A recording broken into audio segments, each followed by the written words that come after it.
نبی علیہ السلام نے ارشاد فرمایا قرب قیامت میں لوگ اپنی بیویوں سے زنا کریں گے. ہم نے حدیث پاک پڑھی تو ہمیں سمجھ نہیں آئی. ہم نے اپنے استاد سے پوچھا کہ استاد جی یہ کیا معنی ہے کہ اپنی بیویوں سے زنا کریں گے؟ تو انہوں نے فرمایا ہاں اس کی کئی صورتیں ہیں. ایک صورت تو اس کی یہ ہے کہ مرد یا عورت کوئی کفریہ بول دے اور نکاح ٹوٹ جائے اور ان کو اس کا پتہ ہی نہیں کہ نکاح ٹوٹا یا نہیں. اور واقعی آج تو کفریہ کلمات کا علم ہی نہیں لوگوں کے پاس. بہت سینسیٹیو مسئلہ ہے یہ. مالا بدہ من میں فارسی کی کتاب ہے, ہم مفتی صاحب سے پڑھ رہے تھے, تو جب انہوں نے کلمات کفر پڑھائے تو ہماری آنکھیں کھل گئیں. اس میں حضرت مفتی کفایت اللہ رحمۃ اللہ علیہ نے لکھا ہے, نہ مفتی قاضی ثناء اللہ پانی پتی رحمۃ اللہ علیہ نے لکھا ہے کہ اگر دو بندے گفتگو کر رہے تھے, ایک نے کہا کہ یہ تو شریعت کی بات ہے اور اگلے نے جواب دیا رکھ پرے شریعت کو فقد کفر, وہ آدمی کافر ہو گیا. شریعت کے بارے میں ایسی بات کہہ دینا کہ رکھ پرے شریعت کو, ایمان کہاں بچتا ہے؟ سوچئے. تو ہمیں چاہیے کہ ہم علماء سے پوچھیں کہ بھئی کلمات کفر کون کون سے ہیں. یہ نہ ہو کہ کہیں ایسے جملے ہم بولیں. کئی جملے تو بہت کامن ہیں. مثلا علماء نے لکھا ہے کہ کسی نے کہا کہ کہاں رہتے ہو؟ دوسرے نے کہا فلاں جگہ رہتا ہوں. او خدا دے پچھاوڑے, خدا کے پچھاوڑے یعنی خدا کے پیچھے رہتے ہو, فقط کفر, ایسا بندہ کہنے والا کافر ہو جاتا ہے. تو ان کا علم حاصل کرنا ضروری کہ کہیں ہم تو اپنی گفتگو میں کوئی ایسی بات نہیں کہہ جاتے, اور اگر نکاح ٹوٹ گیا تو پھر اپنے ذہن میں میاں بیوی رہ رہے ہیں اور زنا کا گناہ لکھا جا رہا ہے. تو فرمایا کہ مرد قرب قیامت میں اپنی بیویوں سے زنا کریں گے. ایک صورت تو یہ ہے, یہ کفریہ کلمہ بیوی بولے تو بھی نکاح ٹوٹا, خامد بولے تو بھی نکاح ٹوٹا.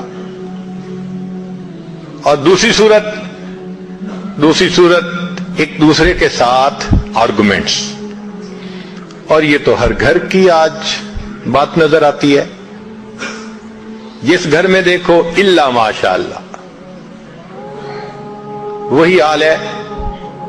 جب شادی ہوئی میں بولتا تھا, بیوی سنتی تھی. اس نے کہا پھر, کہتے پھر بچے ہو گئے, پھر بیوی بولتی تھی میں سنتا تھا. اس نے کہا پھر, کہتے پھر ہم دونوں بوڑھے ہو گئے, ہم دونوں بولتے تھے محلے والے سنتے تھے. تو بڑھاپے میں آرگومنٹس اور زیادہ. اب ان آرگومنٹس میں ہوتا کیا ہے کہ مرد کی زبان سے کنائے میں طلاق نکل جاتی ہے. کنایا کہتے ہیں کہ لفظ تو طلاق کا نہیں بولا لیکن بات ایسی کر دی کہ جس کا مفہوم طلاق والا ہوتا ہے, اس کو کنائے میں طلاق کہتے ہیں. اب یہ گناہ بہت زیادہ ہے کہ غصے میں کہہ دیتے ہیں چلی جا, مجھے تیری کوئی ضرورت نہیں آج کے بعد. اس قسم کے الفاظ کہ جس کا نتیجہ یہ نکلے کہ تو میری بیوی نہیں ہے, اس کو کنایا کہتے ہیں. اب اس کے مسئلے بھی سیکھنے چاہیے. بھائی نکاح کیا ہے تو کیسے ٹوٹ سکتا ہے, یہ مسئلے بھی تو آنے چاہیے نا. یہ کہاں لکھا ہوا ہے کہ آپ ٹیکس کے سب مسائل جانتے ہیں, بزنس کے سب کوڈز جانتے ہیں, فلاں کا سب نالج آپ نے حاصل کیا ہوا ہے, اور ایک مومن نکاح کر لیتا ہے اور اس کو نکاح طلاق کا پتہ ہی نہیں ہوتا. یہ کہاں کا انصاف ہے؟ شریعت کہتی ہے علم حاصل کرو. ایسا نہ ہو کہ کنائے میں طلاق ہو جائے, ہمیں پتہ بھی نہ ہو اور میاں بیوی مل کے رہ رہے.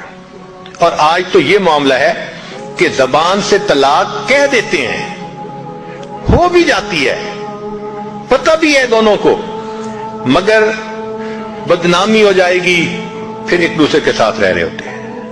چنانچہ ہمیں ایسے لوگ ملے, 5 وقت کا نمازی, تہجد پڑھنے والا, سب نیکی کرنے والا, خود اس نے مجھے کہا کہ آج سے 8 سال پہلے میں نے اپنی بیوی کو طلاق دے دی تھی غصے میں.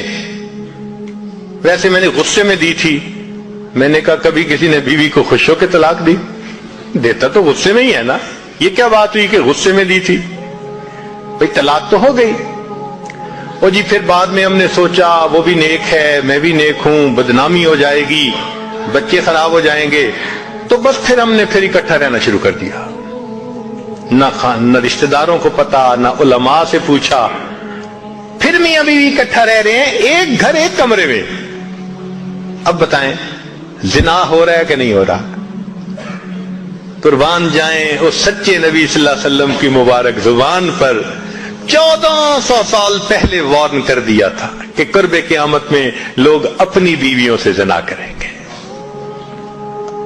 آج اس بات کی ضرورت ہے ہم دین کو پڑھیں, دین کو سمجھیں, دین کو سیکھیں تاکہ اپنی زندگی شریعت کے مطابق گزار سکیں. اور یہ ایسا گناہ ہے زنا, اللہ اکبر, کہ قرآن مجید میں اس کے لیے فرمایا خالدین وَيَخْلُدُ فِيهِ مُحَانَا. خالدین فیہا کا لفظ آیا تو مفسرین نے اس پر نقطہ لکھا کہ کافر ہمیشہ ہمیشہ جہنم میں رہیں گے, مومن مسلمان خطاکار کے لیے خالدین کا لفظ. تو مفسرین نے اس کا جواب دیا جی ہاں, یہ آپس میں انوالو تھے نا, تو کہتے تھے ہم کبھی ایک دوسرے کو نہیں چھوڑیں گے, ہم کبھی نہیں چھوڑیں گے ایک دوسرے کو. یہ جو وعدے کرتے تھے ہم کبھی ایک دوسرے کو نہیں چھوڑیں گے, ہمیشہ ساتھ رہیں گے, اللہ فرماتے ہیں میں بھی تمہیں پھر ہمیشہ ہمیشہ کا عذاب دوں گا. ایک حدیث پاک میں ہے قیامت کے دن اللہ تعالیٰ کے سامنے بوڑھا زانی آئے گا, اللہ تعالیٰ اس کے چہرے کی طرف نہیں دیکھیں گے. ایک روایت میں ہے قیامت کے دن بے پردہ جو ننگے سر پھرنے والی عورت ہوگی وہ اللہ کے سامنے کھڑی کی جائے گی, اللہ تعالیٰ اس کی طرف نہیں دیکھیں گے. یہ وہ گناہ ہے کہ اللہ تعالیٰ کی رحمت کی نظر ہی قیامت کے دن نہیں پڑے گی. آج اس سے بچنے کی ضرورت ہے.